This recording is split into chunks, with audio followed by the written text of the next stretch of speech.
yaa'ii michummaa Maandeellaa kan yaalii jedhamuun beekamu irratti haasaa xumuraa kan dhageessisan ministiriin dhimma alaa Yuunaayitid Isteets Antoonii Bilinkan torbanneen 6 kooleejiiwwaniif yuunivarsiitiiwwan 28 ka guutuu Yuunaayitid Isteets keessa jiru keessa turtanitti dandeettii keessan daran cimsuuf carraa argattaniittu jechuudhaan hirmaattota yaa'ii kanaaf ibsaniiru.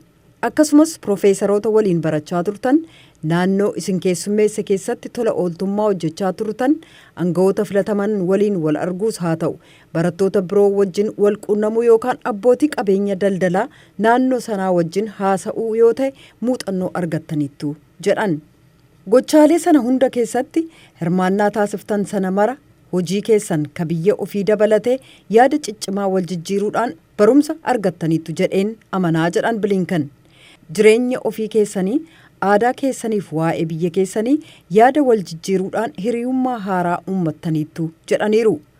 Bilinkaniin kan waltajjiitti simatan ministirii dhimma alaatti ittaantuun ministirii dippiloomaasummaaf dhimmootii uummataa Elizaabeet Alan kan isaan jedhan irra deebi'uudhaan innaa isin asii yaa'ii kana xumurtanii galtan isin waliin hariiroo qabaachuun isinis walii keessaniin walitti dhufeenya qabaachuun barbaachisaadha jedhan.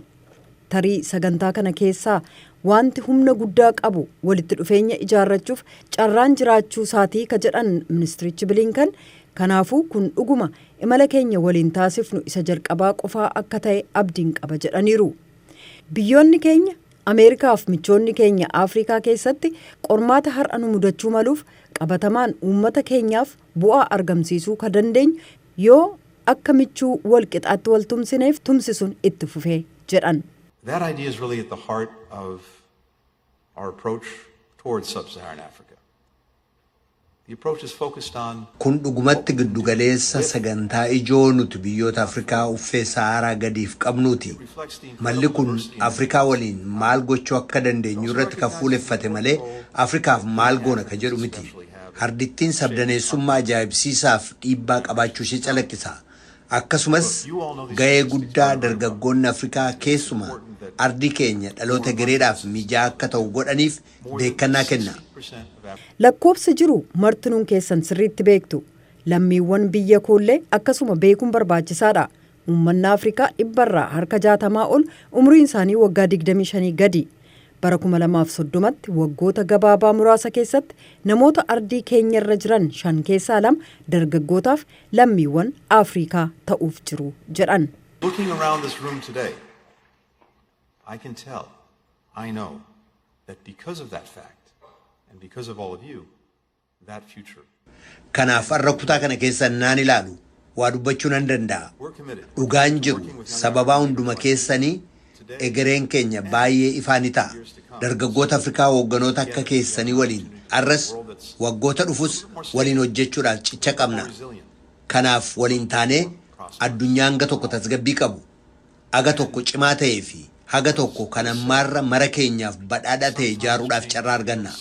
Yeroo tokko jijjiiramni suuta waan jedhee garaagarummaa akka waan hin finneetti namatti dhagahamus tarkaanfiiwwan gurguddoon fudhatamuuf yaadamu garuu gara galma ofiitti nama geessaa jedhan. Kanaaf duruu fooyya'ina argamsiifnee jirra ka jedhan ministirichi dhimma alaa waa uumuu danda'uun keessan abdii qabaachuun yaada bal'aaf humni sin qabdan walitti dhufeenya Yuunaayitid Isteetsiif Afrikaa gidduu qofaa fuula duratti tarkaanfachiisa tuun ta'in biyyoota keessan irratti jijjiirama fiduuf deema addunyaa guutuu irratti illee jijjiirama fiduuf deema jedhaniiru. Bara 2021 yaa'ii dargaggoota hoogganoota Afrikaa abdachiisoo ta'an irratti hirmaatte keessaa lammiin Naayijeeriyaa Rachel Ingbedion gama viidiyoon hirmaattota walga'ichaaf dhaamsa dabarsiteetti. As I reflect on my participation in the fellowship and the lesson I gained during my experience, my best advice for you hirmaannaa koo michummaa kana keessatti qabuu fi barumsaan muuxannoo koo keessatti argadhe yeroon yaadu gorsi koo inni gaariin isiniif amanamummaa qabaachuu damee hojii ofii keessatti ogeessa ta'uuf cimaa ta'uudha. Akka nama sagantaa michummaa kana xumureetti fudhatama qabaachuu keessan gabbifachuuf geggeessaa ta'uu ka dandeessan dandeettiidhaan ofii keessan hidhachiisuuf walitti dhufeenya kanarraa bu'aa argamutti gargaaramuudha. akka kanaan mala haaraa hawaasa ofiif dhiyeessuu akkasumas addunyaa arguuf fedha qabdaniif rakkoo jiru adda baasanii furmaata isaa dursanii tilmaamuun akkasitti danda'amaa jette. Sagantaan michummaa Maandeellaa yaalii jedhamuun beekamu kan bara 2023 kun hooggantoota damee siivikii daldalaaf hoogganoota hawaasaa kan Afrikaa walitti fidee walitti dhufeenya kooleejiiwwaniif yuunivarsiitiiwwan Yuunaayitid Isteets keessaa waliin akka qabaatan godhee jira.